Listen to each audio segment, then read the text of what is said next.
Hello, this is Bwana from Bwana.tv. Today I'm going to discuss a topic that's pretty hot on the web right now, and it's got a lot of people thinking, a lot of people cheering in different corners. There's a little feud going on. It's between Palm Incorporated, the makers of the new Palm Pre handset, and Apple Incorporated, which makes the iPhone, iPod, Mac OS X, Macs, all that stuff. So there's a little feud going on. So Palm is in a predicament right now where they're in an uphill battle. They're a small company, and they're going up against the big companies like RIM, Apple, and what's the RIM, Apple, the BlackBerry, blah blah blah, and must not be very big, Nokia. RIM, Apple, and Nokia, the big players in the smartphone market, and it's a little bit. I have torn feelings between this feud because what's happening is Palm has enabled a feature. Let me first explain to you. Palm has enabled a feature which allows the Palm Pre to synchronize content, synchronize media with iTunes. And as you all know, iTunes is, primarily a tool used to sync with the iPod and iPhone. But it does work with other players and does work with other phones. Now, in the past, what other companies have done is that they've licensed a technology that allows them to read an XML file on iTunes to get the song information, get that information, and synchronize that way. What Palm is doing is controversial in that they've developed the phone to pose as an iPod. So when you connect it to your Mac, iTunes thinks it's an iPod, so it's fooling iTunes. And they did this before. They did this a few months ago when they first released, and it was a bug. It was actually a bug in iTunes which allowed them to exploit it, and customers of Palm Pre's would plug in and it would look like an iPod and they could sync their media. Apple came back and they fixed the bug. Naturally, what a lot of people thought they would do. So that was the first round. That was round one. Apple fixed the bug, say, okay, now we fixed the issue, which allows blah, blah, blah, blah, blah. Now users of Palm Pre won't be able to sync anymore. But even preceding that, Apple put out a knowledge base article basically saying that, we support certain players to sync certain ways, in a nutshell. And if they're going to go around and hack, we can't support that. So Apple's taking a support route. Palm's taking a kind of an ease of use or experience route. We want our phone to work with iTunes. Round two. After the release, Palm released their own update, and now it went a little bit deeper. No longer does it exploit a bug, but it's using something called a vendor ID.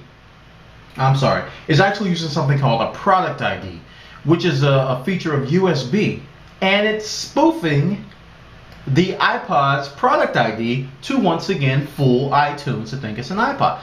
This is where I said this is getting ridiculous. Alright, this is getting out of hand. Palm not only did that, they not only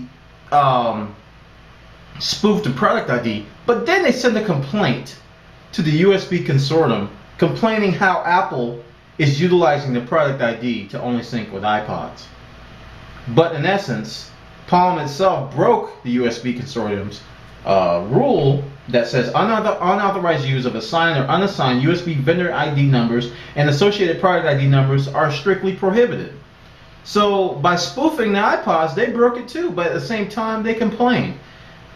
Now, a lot of people don't agree with how Apple is handling the iPod world, the infrastructure, how they're blocking other players. I don't think Palm's actions are warranted or justified. I lost a lot of respect for Palm when they did this. I mean, they're taking a low road. This is the lowest. They're taking a low road when dealing with this. Other companies are finding ways to synchronize with iTunes. It is possible. It's not as seamless as it is with the iPod and iPhone, but you can use the XML file to get that information. You can. Palm is taking a low road in that they're going back and forth with Apple. They're spoofing the device to look like an iPod. Now think about this. What if Apple were to release an update to iTunes which push some special update to the iPod that would fix certain iPods, and it thought that the Palm Pre was that iPod, and then it would brick it? What if that would happen? All right, Apple would be liable for that. That would be Apple's fault. But from a quality assurance or quality control perspective, Apple shouldn't be testing Palm Pres to synchronize as iPods. That's not a valid use case. Now, if Palm were to license the XML file, that would be another thing. So it's a nightmare from an Apple support perspective, but also from an end user perspective on Palm. You will, every time iTunes updates, your phone's gonna break. So you gotta wait for Palm to hack it again. It's almost like jailbreaking your iPhone. It's not a good way to do business, and I wish Palm would take a different route.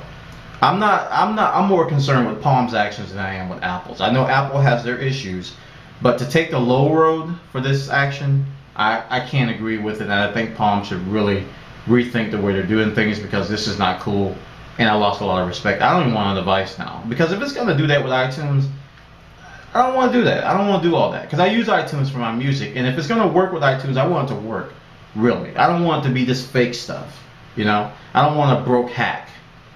So this is Bwana from Bwana.tv. That's my ramble about this Palm Apple feud, and it's going to continue. We're going to see round 3 soon. Apple's going to update iTunes. Something else is going to happen. So take care, guys, and let me know what you think about this fiasco with Palm and Apple. I'm pretty sure you got opinions. So take care.